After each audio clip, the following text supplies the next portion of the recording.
Take a look at some of the latest economic data headlines today. Personal income and personal disposable income both increased 0.5% in May, and spending on services increased $76.2 billion in May, while spending on goods decreased $43.5 billion. The personal savings rate was 5.4% in May, up from 5.2% in April, but down from 8.7% in December. And moving on to total personal savings, credit card balances jumped 20% between March and April to $841 billion, while total household debt hit an all-time record of $15.84 trillion. We could keep going, but you get the point. But here's the problem, or the problems, with widely reported economic data. It captures a moment in time, and that moment in time varies depending on who is collecting and reporting the data. Also, different agencies and entities used different methods to collect, analyze, and report data. Sometimes the data you see doesn't come from the government.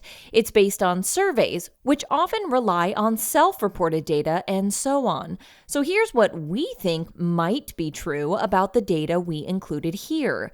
Consumers spent a lot of money on goods, things like food, clothing, and appliances, during the stay-at-home portion of the pandemic. And as the opportunity to do things out of the house came back, they shifted some of that spending to services, going out to eat, traveling, and such.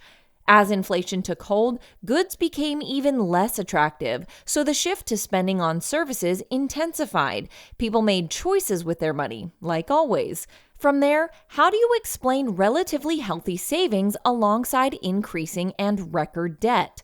Some consumers probably carry both, not wanting to part with cash, think cash security, to pay down debt. However, we think it might be even more straightforward than that. There are households doing super well, maybe folks who actually could afford to buy a house in the last year. They have cash saved and little debt outside of that 30-year mortgage they just took on. Maybe they did so well on stocks and crypto they don't have a mortgage, or they made a healthy down payment. Then there are households struggling, living paycheck to paycheck. They blew through their pandemic stimulus.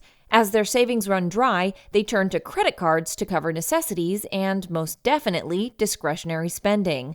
If and when the bubble bursts on the latter group, the headlines will scream debt crisis. However, if you're in the doing super well group, you'll wonder what all the hysteria is about. The bottom line is this: personal finance is personal, now more than ever. You hear a lot about the haves and haves not, the rich getting richer, the poor getting poorer. We might be living through the thick of this phenomenon right now. How else do you explain seemingly contradictory data beyond methodological differences? You can't, and you shouldn't try to, at least not for a living. Leave that to us. Consider yourself lucky if you're in a position to make the choice to part with savings to pay off debt, or to, better yet, be debt-free to begin with. That's a surefire way to get your house in order. Resist taking on debt, particularly when it's as expensive as it is now.